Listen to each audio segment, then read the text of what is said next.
Today I'm going to show you a method of putting on quilt binding and mitring the corners. I've prepared a little sample. The wadding is fairly thin and I've done 2 lines of stitching right up at the edge. I've also pressed the edge with an iron with a piece of paper in between, just in case I get any of the polyester wadding onto the iron, and that gives a nice firm compressed edge.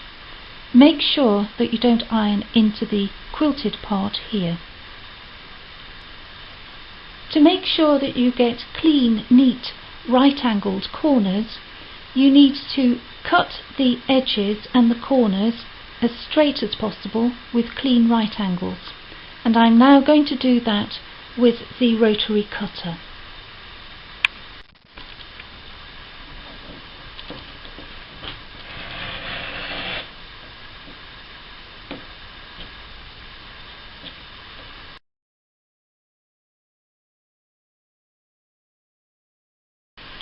It's now been trimmed, the edges are straight and the right angles are accurate, and you can see why I did 2 lines of stitching, because the line nearest the edge tends to get sliced off in parts, but you still have the inner line of stitching to keep the work secure. Here is the binding that I have prepared. It's a strip that is 1.5 inches wide, and each fold is probably just under 1/4 inch, and you'll see that there is a slight gap in the middle, and it's important that there should be a gap, that the 2 edges do not meet.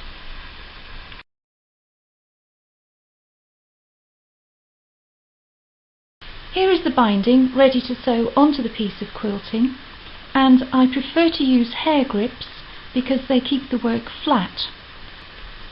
What I'm going to do is stitch along this fold line, and these 2 edges here are kept level.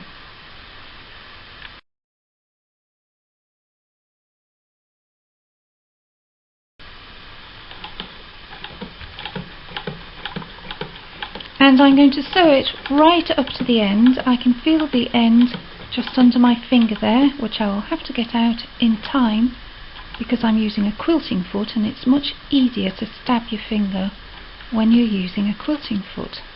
But I've reached the end, and I'm going to take the work out of the machine. And now I'm going to unpick the end 2 or 3 stitches to fold the binding down this way.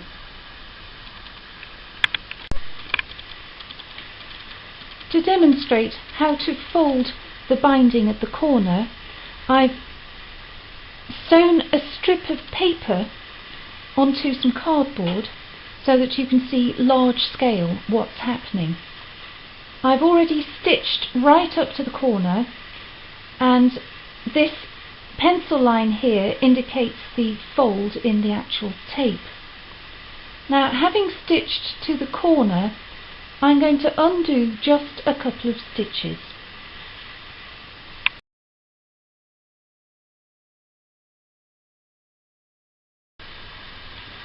You'll see that now that I have undone those stitches, this little area here that you can see through the paper is now a square, and that's what you're trying to achieve. An even distance for the stitching here along this line and down this line here. Now what I need to do now is fold this paper, the binding, around the corner.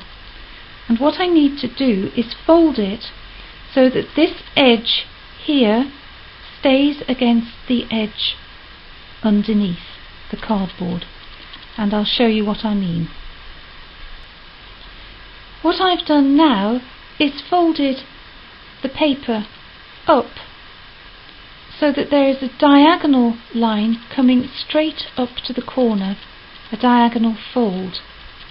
And now that I've done that, I'm going to fold it back down.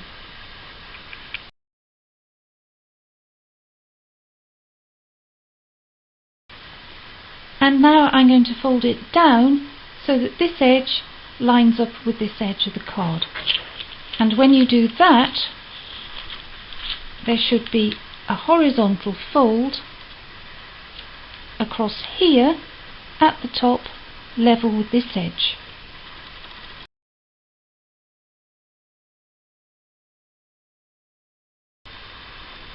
So what you do next is start stitching right at the very edge on the fold line along this line here. I've now made the fold around the corner as I showed with the paper demonstration, and I've got a hair grip going across the corner just to hold it in place so that I can get the needle in the right position. So now I've got the needle down and I can start sewing down this side along the fold line. Just a couple of stitches, get the hair grip out the way, pull it firm under the next grip and carry on sewing. So here it is, I've gone all the way round. What I would mention is that where I started, this edge here is a selvage. So this is my method of just making sure you have no frayed edges when you overlap.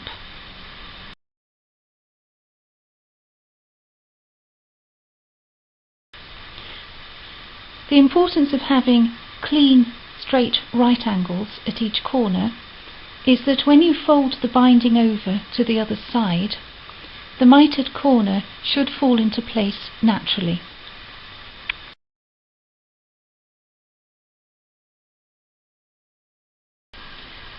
So now I've turned the binding over and we're going to get it into position on the other side. Now we're going to be going in the same direction around the edge, and we need to fold down the second side first.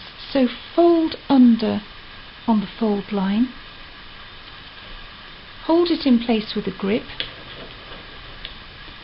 and take that right up to the corner. Fold it right up to the corner and then fold over the top edge. When you've folded the side edge, fold down the top edge and then you will be able to neaten the corner and fold it into place with the top edge lying on top.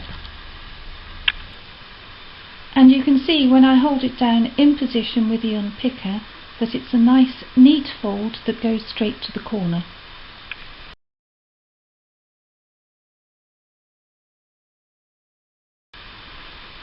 You can hold the corner in place with another hair grip, and what we need to do next is stitch this edge down. If you like to do hand finished binding, you can stitch this by hand and this will be the back. What I prefer to do, because I'm lazy, is to do it by machine, and I stitch along here by machine and this will be the front. Just so you can see the other side at this stage, you can see how neat it is.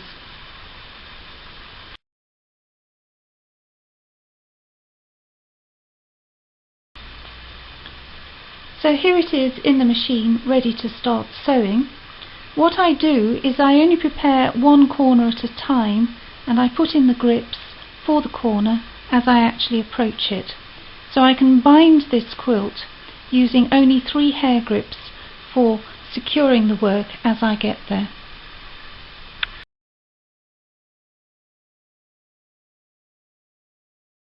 As soon as you reach the corner, at the very end of the fold here, keep the needle in, lift the foot, turn the work round, and you are ready to go down this edge now. Okay, so now it's finished. I've got all 4 corners done, and you can see that on the back the line of machining should be just inside the binding.